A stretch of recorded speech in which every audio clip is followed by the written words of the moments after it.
You decide. How do you take all this? You want to hear from Kyle and John Lynch with regard to the quarterback situation? This is the one that's got a lot of people going. All right, John Lynch. I don't do a John Lynch, so let's start with John, and I'll try to rev up my Kyle, which is also my Tiger, and it's also my... Can we work on a John? John's tough. John talks, take it from somebody like, in the voiceover world, if they want your voice to hear happy, they'll tell you during the recording, like, smile. Like, you can, I know this sounds weird, but you can hear a smile. That's how I try to come across. John Lynch, he didn't sound like he's always about to laugh. I don't know. It's just kind of that. I don't know. Yeah. Take a listen to what he says about Trey Lance, and then you gather what you gather from this, and then as a group, we will all gather around the campfire, hold hands, and talk about it. That's what John Lynch said. He'll continue to earn these opportunities, and he'll have plenty to show who he is. He can't get enough. There's no doubt about that. But we've got guys who've earned them. And the most important thing, I think back to Brock this time last year, he was only getting about 3-4 a day. He made them count, and when you make them count, you get more. And so I think everybody understands that. We've got a really good group. I like the way that group is progressing, and really believe, especially with Brock and the build-up program, there's going to be days where he's not out. There's going to be ample opportunities for each of these guys to show who they are, and it will even get better as we start getting into pads, and then the next step, playing preseason games, preparing for opponents and all that. Okay, grab anything from the very beginning of that. We're going to play it for you again. I think it's important to focus in on the first few sentences here with regard to John Lynch talking about how Lance certainly needs all the reps that he can get. He'll continue to earn these opportunities, and he'll have plenty to show who he is. He can't get enough. There's no doubt about that. But we've got guys who've earned them. And the most important thing, I think back to Brock this time. Let's play that right there. Okay? He's going to get a lot of reps. It's almost like Lord knows he needs as many as he can get. Yeah. He didn't say Lord knows. I don't want to put words in his mouth. He certainly needs as many as he can get. But we've got other guys who've earned them. Exactly. That's what I take away from that, which is we'd love to give Trey Lance all the reps possibly to give out, but Sam and Brandon, they've earned those reps as well. And, when Brock's not out there, Trey will have a better opportunity to get those reps. You all right? I am.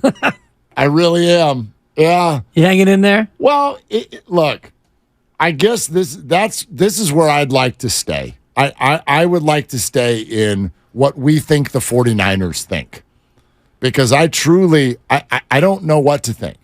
Well, and it doesn't. Honestly, it doesn't matter what you think. Well, of course. And it doesn't matter what I think. Well, it doesn't matter what anybody thinks, but we're all here to share it and be interested in it. Yes. But I don't know. I didn't mean to dismiss your feelings and your thoughts, but I guess my point is I don't know how anybody could think anything about the play of Trey Lance. You can think something about the handling of Trey Lance. But I would challenge anyone, in my opinion, you're not even allowed to have an opinion about Trey Lance, the football player. You can, but it's a small sample size opinion. It's pretty small. Exactly. In terms of what he did last year, and his rookie year wasn't much more. There was a mop-up start. There was a start in a meaningless game. He played great. He looked great. And then last year, he didn't look quite as good. The one thing that John said in there, and I'm actually reading the quote that they sent out the transcript, and he said, I think back to Brock this time last year, he was only getting about 3-4 a day. He made them count, and when you make them count, you get more. Mm-hmm. That was telling to me as well. In other words, Trey, Brandon, Sam, you may not get that many reps, but when you get those reps, you got to make them count.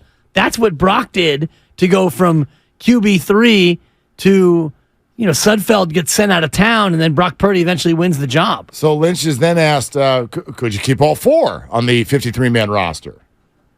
53 would be very challenging. 4 in the building is certainly possible. And it's one of those things, Tim, I think we just want to throw it all out there, let things unfold, and then we'll figure out the details as we go. We're all product of our experiences, and that experience wasn't real cool last year.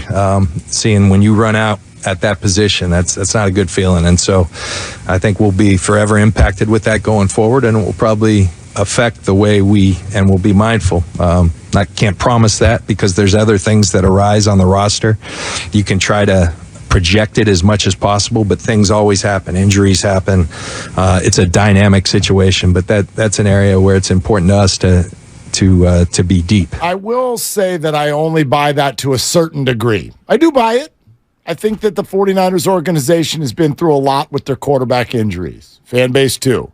And so are you trying to address that by having a lot of good quarterbacks? Sure, that's part of it. Yeah. But I also think what you're insulating yourself and setting up a situation where you're sort of ready for however it goes, not just injury. There's also the potential for poor play, and there is the potential for moving a quarterback. Certainly. And you want to be ready for that.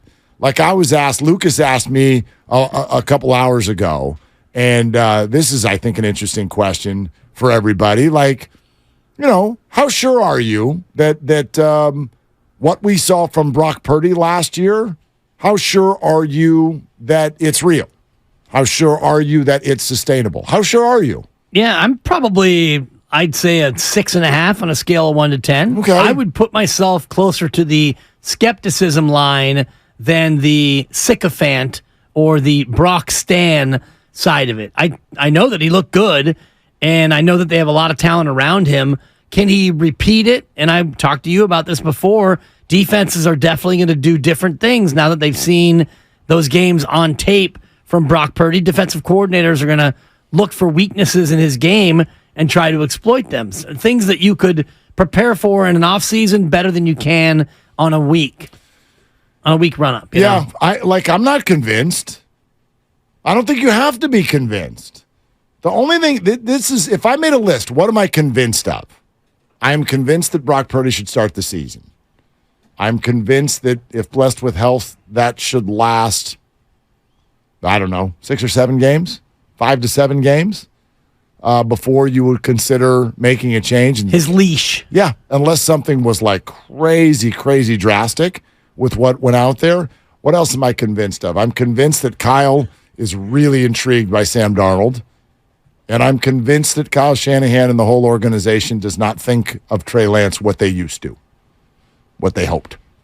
That's what I'm convinced of, but all of that is changeable, right? I'm not convinced that Brock played 8 games. Jimmy Garoppolo played 6. Jimmy got $27 million a year off those 6 games. I wouldn't do that. If Brock were a free agent right now, what would you do?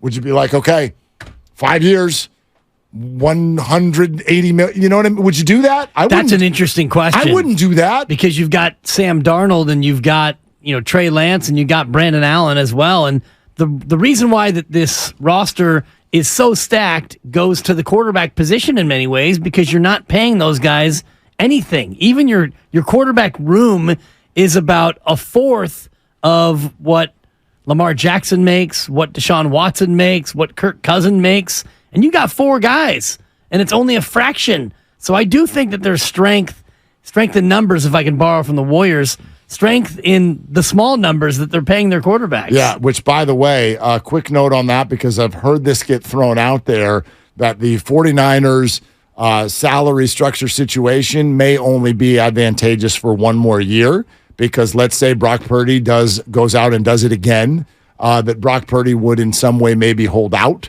or demand a bigger contract before coming back again next year. Not even legal. Not even legal. He would still have 2 years left on a rookie contract, and an extension is not even, that's not even a part of the picture. Until you have 1 year left on your deal. Correct. So Brock would need to get ticked next, not next summer, the summer after that. 2025. Right. If Brock wants to be mad, he can be mad in 2025. He cannot be mad in 2024. He can come get his $960,000, though. He can do that. Sure. And that's what I would expect him to do. And I think the team is loving that, and they're hoping that Brock Purdy continues to pop. And then you look at Trey Lance, who at the end of this year, you're going to have to make a decision on his 5th-year option because he was a first-round quarterback. And I would imagine if things go the way they did last year, you're not picking up that fifth-year option. Yeah.